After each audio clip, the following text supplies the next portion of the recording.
कुनै पनि unknown device तपाईको वाइफाईबाट कनेक्टेड छ भने कुनै पनि अननोन डिभाइसेस यदि तपाईले त्यसलाई ब्लक गर्नुहुन्छ भने यहाँ गएर यदि मैले यसलाई ब्लक गरेँ भने यहाँबाट मैले कनेक्ट गर्न सकिरहेको छैन तर यसलाई कनेक्ट गर्न मिल्छ। अब त्यो कसरी यहाँबाट तपाईले सेटिङ खोल्न सक्नुहुन्छ।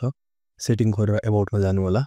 एबाउटमा गएर तल अल स्पेसिफिकेसन तल गएर MIUI नम्बर यसमा क्लिक गर्नु होला र यो डेभलपर अप्सन ओपन भइदिन्छ। यहाँ ब्याक आउनु होला र तल गएर तपाईले डेभलपर अप्सन खोज्नु होला। डेभलपर अप्सन कहाँ छ भनेर एडिसनलमा गएर तल हेर्नु होला। तपाईले यही डेभलपर अप्सन भनेर लेखिन्छ यहाँ। अब यहाँ क्लिक गरेर तपाईले तल आउनु होला। तल तपाईले स्क्रोल गर्नुहुन्छ भने यहाँ आउँछ wifi enable MAC address random भनेर। यो र्यान्डमाइज म्याक एड्रेस दिन्छ किनकि डिभाइस कुनै पनि कनेक्ट हुन्छ वाइफाईबाट भने त्यसलाई यदि ब्लक गर्नुहुन्छ भने त्यो म्याक एड्रेसलाई त्यसले ब्लक गर्छ अनि यसले र्यान्डम म्याक एड्रेस युज गर्छ।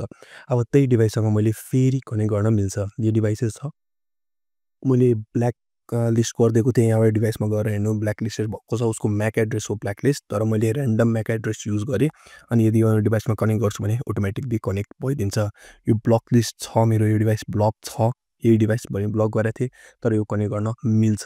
यसरी नै कुनै पनि वाइफाईमा ब्लक गर्दा नि कनेक्ट गर्न मिल्छ। यदि तपाईले कसैलाई ब्लक गर्नुहुन्छ भने फेरि त्यसले कनेक्ट गर्न सक्छ नयाँ र्यान्डम म्याक एड्रेसबाट। स्लो ब्लक नगरेर तपाईले सिम्पली आफ्नो वाइफाईको पासवर्ड आफ्नो गएर वाइफाईको पासवर्ड चेन्ज गर्नु होला।